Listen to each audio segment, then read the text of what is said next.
In this experiment, we're going to look at the simple harmonic motion of a mass on a spring.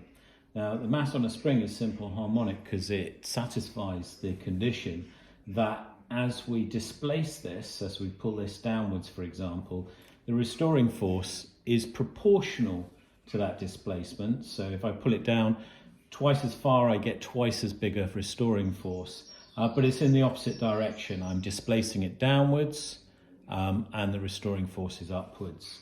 So when I release this, it moves up and down, it oscillates up and down with simple harmonic motion.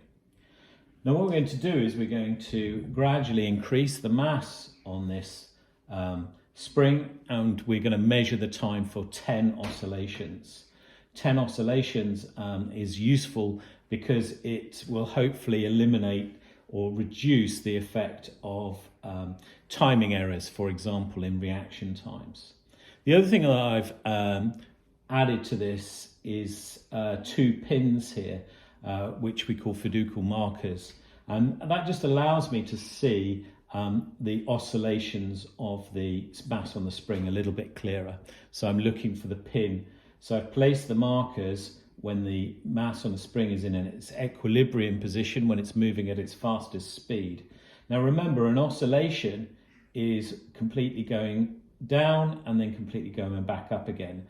So when we mark it, we're only going to mark, when we time it, we're only going to time it as it passes the pins, for example, on the downwards direction. So that would be 1 oscillation.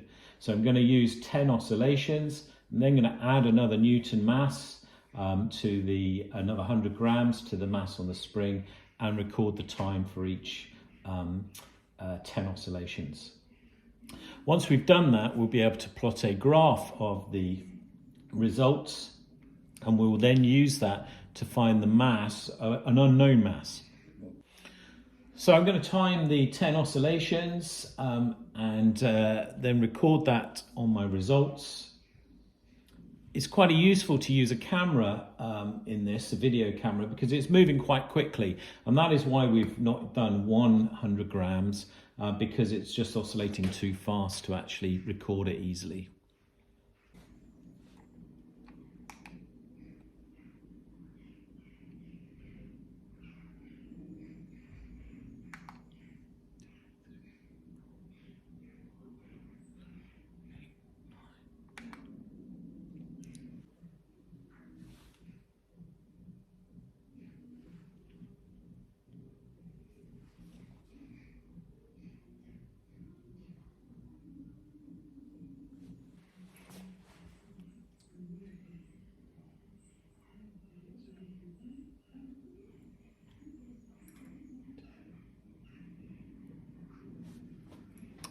So I've now got 800 grams, which is the largest mass I'm going to use. And I can just record again with the stop clock the time for 10 oscillations.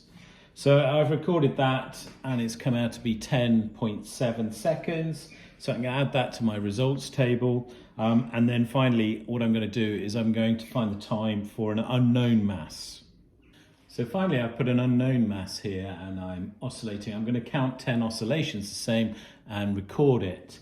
I've lined up the pin with the lid, and I'm just going to use that as my fiducial marker.